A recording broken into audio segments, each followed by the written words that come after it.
नमस्कार, आप देख रहे हैं इंडिया टीवी। आपके साथ मैं हूं मीनाक्षी जोशी। वक्त हो गया है दमदार 10 का। देश के पहाड़ी राज्यों में बारिश बाढ़ का प्रचंड प्रहार हुआ है। हिमाचल प्रदेश के 4 लोकेशंस पर बादल फटने की वजह से हाहाकार मचा हुआ है। कुल्लू, कांगड़ा, धर्मशाला में सैलाब के प्रचंड प्रहार से भारी तबाही हुई है। रेस्क्यू टीम स्पॉट पर है। हिमाचल में अब तक 2 की मौत हुई है। पावर प्रोजेक्ट पर सैलाबी अटैक में 20 मजदूर बहे हैं। वहीं उत्तराखंड में अलकनंदा नदी के तेज प्रहार में यात्रियों से भरी हुई बस गिर गई है। बस में 18 लोग सवार थे, जिसमें 1 की मौत हो गई, 7 घायल हैं और 10 लोगों का अभी तक कुछ पता नहीं चला है। हिमाचल से केरल तक मानसून की मार से हाहाकार मचा हुआ है। भारी बारिश और बाढ़ का अटैक शहर शहर नजर आ रहा है। हिमाचल प्रदेश में इस वक्त सबसे ज्यादा हालात खराब है। ब्यास और सतलज नदी का जलस्तर डरा रहा है। गुजरात में भी बारिश और बाढ़ का विकराल रूप नजर आ रहा है। सूरत और नवसारी जिले में सबसे ज्यादा हालात डेंजरस बने हुए हैं। हिमाचल के कुल्लू जिले से तबाही की तस्वीरें आ रही हैं। कुल्लू जिले में 3 लोकेशन पर बादल फटने से भारी तबाही हुई है। कुल्लू के सेंज घाटी में सबसे ज्यादा तबाही आई है। ब्यास नदी के तेज प्रहार की वजह से भारी भरकम गाड़ियां तक पानी में बह गईं। ये तस्वीरें बहुत डराने वाली है। ये सैलाब कितना भयानक है। ये लगातार तेज उठती हुई लहरें, मानो लगता है समंदर हो।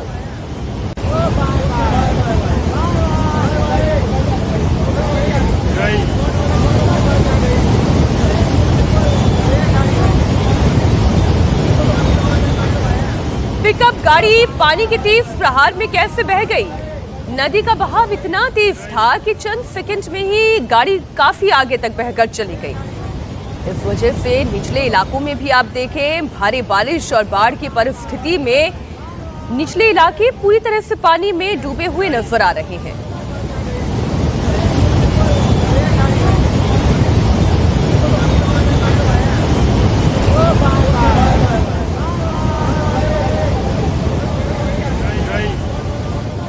कुल्लू जिले के सेंज घाटी में सबसे पहले बादल फटने की तस्वीरें सामने आई, जिसके बाद पानी का प्रहार निचले इलाकों में हुआ। जब तक लोग कुछ समझ पाते, पार्किंग में खड़ी हुई गाड़ियां डूबने लगी। ये देखें तस्वीरें इस वक्त। कहने को ये पार्किंग एरिया हो सकता है, लेकिन आज की परिस्थिति ये है कि ये पूरा इलाका जलमग्न है। लग रहा है पानी में गाड़ियों को पार्क कर दिया गया है। बहाव इतना तेज है, अपने साथ बहुत सारा मिट्टी मलबा गाद लेते हुए आगे बढ़ता चला जा रहा है।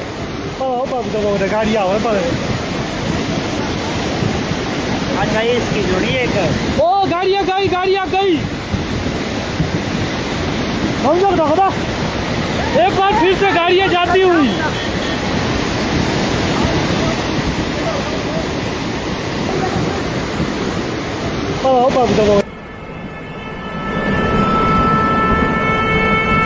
कुल्लू से कई खौफनाक तस्वीरें भी सामने आई हैं। पहाड़ों में बादल फटने के बाद मलबों के अटैक से पूरा इलाका इस वक्त दहशत में है। पानी के तेज प्रहार में बड़े बड़े पेड़ टूटकर बहने लगे। तेज प्रहार के कारण निचले इलाकों में हालात खौफनाक बने हुए हैं। मलबे के अटैक से घर और मकान को बहुत नुकसान पहुंचा है। ये देखिए कितना सारा मलबा, लकड़ी के टुकड़े, गाद, मिट्टी, ये सब कुछ अपने साथ बहाता हुआ नीचे की तरफ बहता चला जा रहा है। हिमाचल प्रदेश के कुल्लू और कांगड़ा जिले में सबसे ज्यादा तबाही आई है। सैलाब के साथ पेड़ के पेड़ बहते हुए नीचे चले आ रहे हैं। बड़े पेड़।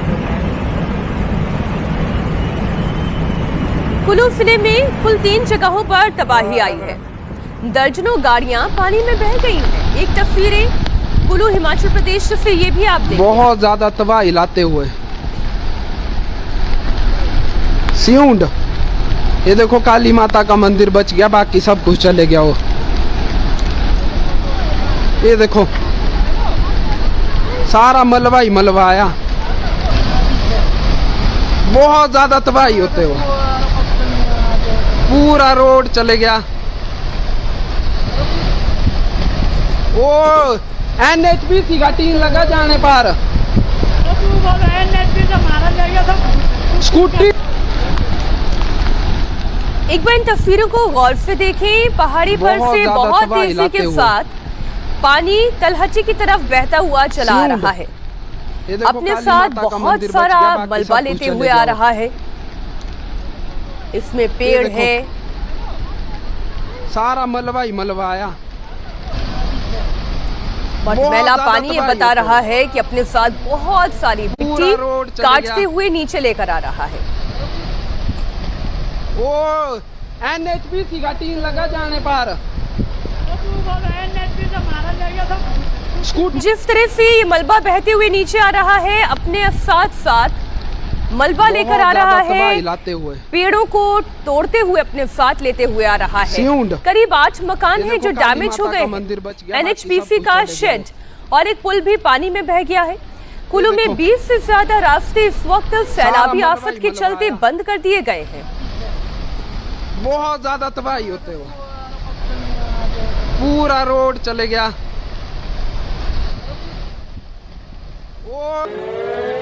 कुल्लू की सेंज घाटी की तस्वीरें अब आपको दिखा रही हूँ। सेंज घाटी में बादल फटने के कारण जीवा नाला उफान पर है। पानी की तेज प्रहार की वजह से सब कुछ बहता हुआ नीचे आ रहा है।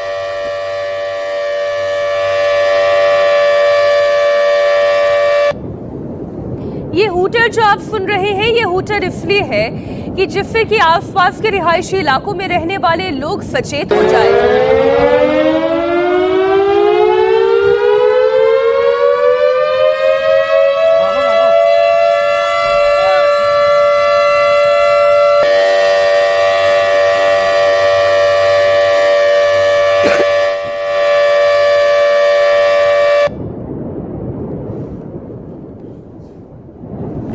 कुल्लू में जीवा नाला, गड़सा घाटी के शिलागढ़ और बंजार के होरानगढ़ में बादल फटने के बाद ये भारी तबाही आई है। निचले इलाकों में पानी के अटैक से लोग सहमे हुए हैं। बुजौरा में वो जो साइड निकल जाए, नदी के किनारे ना जाए भाई लोग। ये देखिए तबाही तबाही। ओह माय गॉड,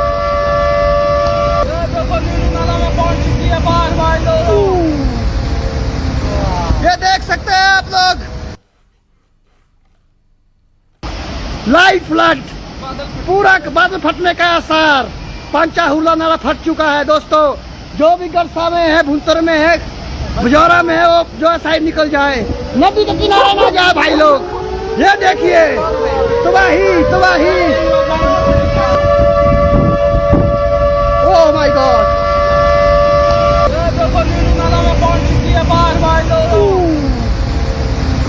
ये देख सकते हैं आप लोग।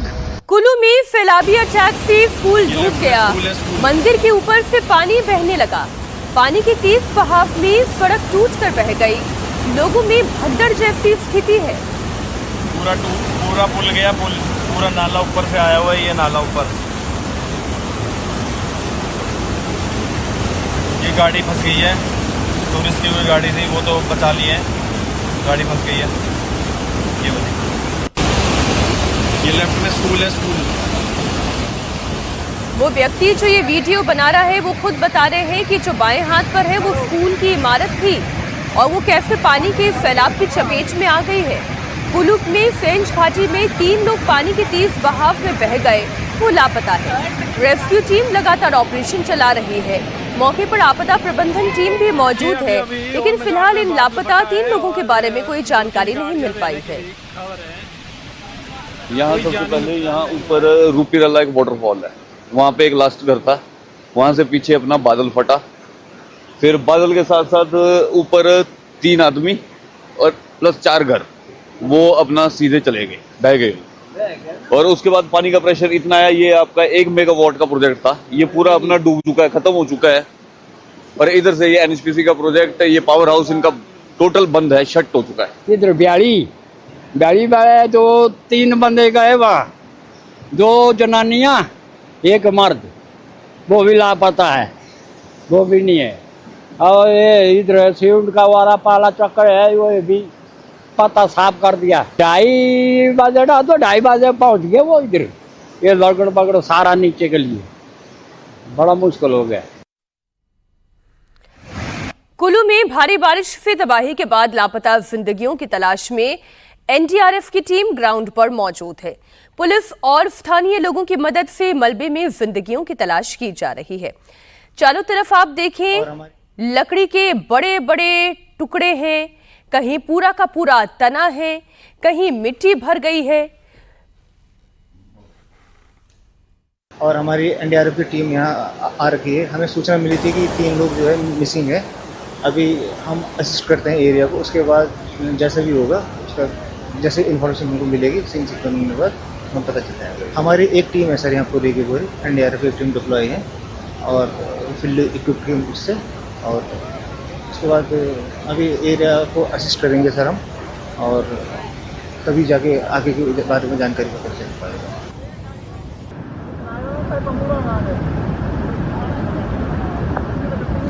धर्मशाला में बादल फटने से पावर प्रोजेक्ट का पूरा इलाका तहस नहस हो गया है। प्रोजेक्ट में काम करने वाले 20 मजदूर बह गए हैं। बाद में 2 के शव बरामद हुए। रेस्क्यू ऑपरेशन तुरंत चलाया गया। अचानक आए सैलाब से लोगों में हड़कंप मच गया। जब तक मजदूर खुद को बचाते हुए भाग पाते, 20 लोग आग की चपेट में आ गए। फ्लड में पानी बढ़ गया, हाँ जी, और बंदे जिनके डेरे ऊपर थे साइड में तो बह गए।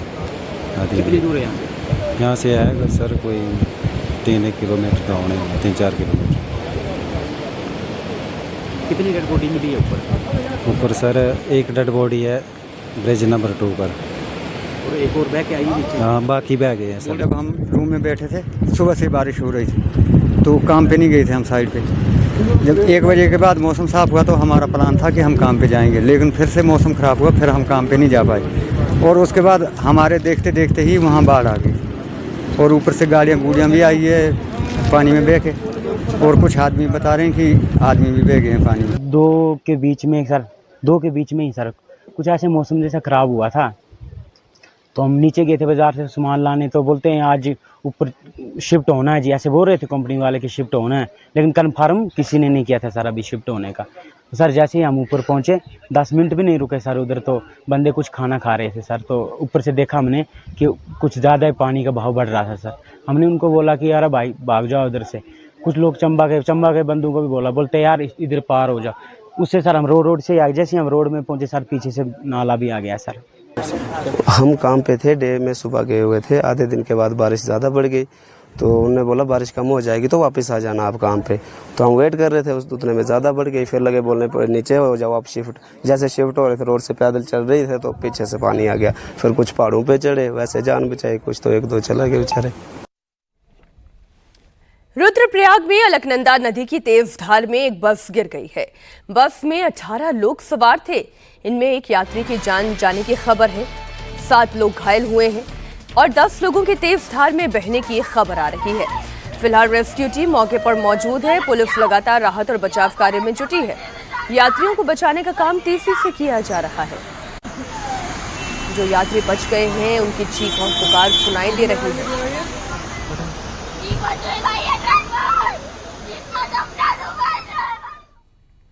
देहरादून में भी आफत की बारिश हुई है। तेज बारिश और लैंडस्लाइड की वजह से उत्तराखंड से तबाही की तस्वीरें सामने आ रही है। सड़कों पर अचानक पहाड़ों से टूटकर मलबे का ढेर आ गया, जिसके चलते रास्ता बंद करना पड़ा। 4 धाम रूट पर यह तबाही हुई है। भारी बारिश के चलते देहरादून के रिहायशी इलाकों में पानी भर गया है। रिहायशी इलाकों में दरिया बहने लगा। सड़कों पर सैलाब जैसा मंजर भी देखने को मिल रहा है।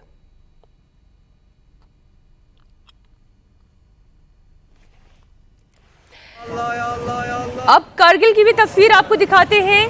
करगिल में बादल फटने के बाद नदी में मलबे का ऐसा बहाव आया जो अपने साथ सब कुछ बहा कर ले गया। नदी के मलबे की तेज धार में आप ये आवाजें सुने, आपके भी रोंगटे खड़े हो जाएंगे।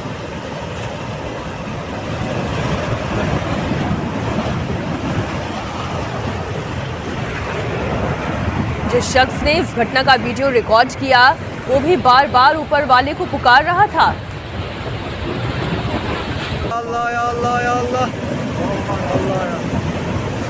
दरअसल नदी में जब मलबे का बहाव थमा तब वहां पर जो हालत थी इस तस्वीर को देखकर आप अंदाजा लगा सकते हैं कि किस तेजी के साथ मलबा नीचे बहते हुए आया है। चारों तरफ सिर्फ मिट्टी और पहाड़ी पत्थरों के टुकड़े ही टुकड़े, मलबा ही मलबा नजर आ रहा है।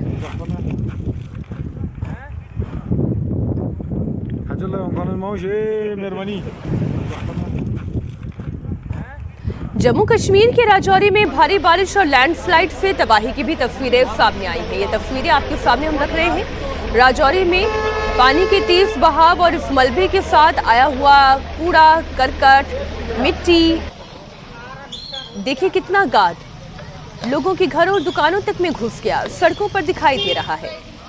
लोग इसे हटाने का प्रयास कर रहे हैं। ऐसी परिस्थिति जब भी बनती है, गरीबों के लिए सबसे बड़ा संकट खड़ा करती है। सैलाबी आफत ने केरल में भी तबाही मचाई है। वायनाड में भारी बारिश और लैंडस्लाइड से रफ्तार पर ब्रेक लग गया है। पूरा इलाका केरल के वायनाड में भारी बारिश के बीच जगह जगह लैंडस्लाइड की तस्वीरें आप देख रहे हैं। पूरा इलाका आप देखें, मलबा ही मलबा दिखाई दे रहा है, मिट्टी ही मिट्टी दिखाई दे रही है। जैसे ही तेज बारिशें होती हैं, पहाड़ का बड़ा बड़ा हिस्सा इस बारिश के पानी के साथ नीचे बहता हुआ आ जाता है। पानी का इतना तेज बहाव होता है कि अपने साथ मिट्टी, पेड़, सब कुछ बहाते हुए ले आता है।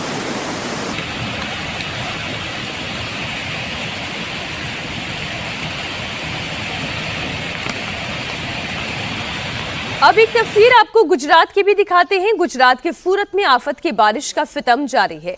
3 दिनों से जारी मूसलाधार बारिश से घर, गाड़ी, सड़कें सब डूब गए हैं। आसपास की कॉलोनी में जल भराव हो गया है। कई इलाकों में बाढ़ जैसे हालात बने हुए हैं।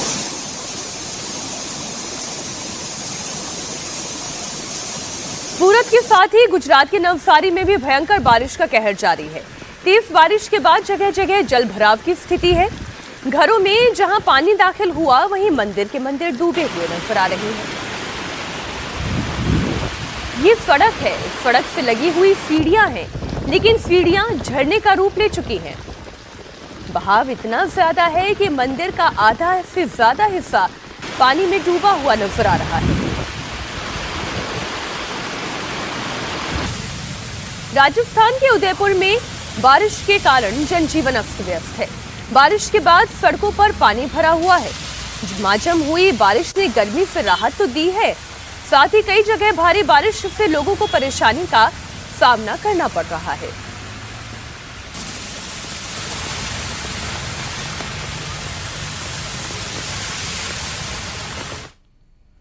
अब बात रक्षा मंत्री राजनाथ सिंह के बयान की, जिसमें उन्होंने पाकिस्तान को 2 टूक चेतावनी दी है। रक्षा मंत्री राजनाथ सिंह चीन के दौरे पर हैं। उन्होंने एससीओ के रक्षा मंत्रियों के सम्मेलन में हिस्सा लिया। इसमें पाकिस्तान के रक्षा मंत्री ख्वाजा आसिफ शामिल हुए हैं। रक्षा मंत्री राजनाथ सिंह ने चीन की जमीन से पाकिस्तान को खूब खरी खोटी सुनाई है। राजनाथ सिंह ने पहलगाम आतंकी हमले और उसके बाद हुए ऑपरेशन सिंदूर का जिक्र किया।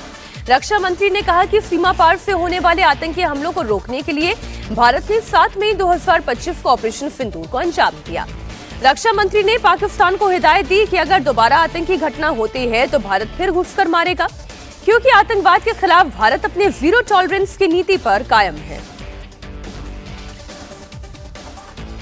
The biggest challenges that we are facing in our region are related to peace, security and trust deficit. And the root cause of these problems is increasing radicalization, extremism and terrorism. Excellency, peace and prosperity cannot coexist with terrorism and proliferation of weapons of the mass destruction in the hands of the non-state actors and the terror groups. Dealing with these challenges require decisive action, and we must unite in our fight against these evils for our collective safety and security. It is imperative that those who sponsor, nurture and utilize terrorism for their narrow and selfish ends must bear the consequences. Some countries use cross-border terrorism as an instrument of policy and provide shelter to terrorists. There should be no place for such double standards. India's zero tolerance for terrorism is manifest today through its actions. This includes our right to defend ourselves against terrorism. And we have shown that epicenters of terrorism are no longer safe, and we will not hesitate to target them. Rajnath Singh ने यह भी बताया कि कैसे पाकिस्तान के आतंकवादियों ने पहलगाम में आतंकी वारदात को अंजाम दिया। On 22nd April 2025, the terror group, the Resistance Front, carried out a dastardly and a heinous attack on the innocent tourists in Pahalgam, in the Indian state of the Jammu and Kashmir. 26 innocent civilians, including a Nepali national, were killed. Victims were shot after they were profiled based on the religious identity. The Resistance Front, which is a proxy of UN-designated terror group Lashkar-e-Toiba, claimed responsibility for the attack. The pattern of the Pahalgam terror attack matches with LET's previous terror attacks in India. In exercising its right to defend against terrorism and preempt as well as deter further cross-border terrorist attacks, India on 7th May 2025 successfully launched Operation Sindoor to dismantle cross-border terrorist infrastructure. We reiterate the need to hold the perpetrators, organizers, financiers, and sponsors of reprehensible acts of terrorism, including cross-border terrorism, accountable and bring them to justice. Any acts of terrorism are criminal and unjustifiable regardless of their motivation, whenever, wherever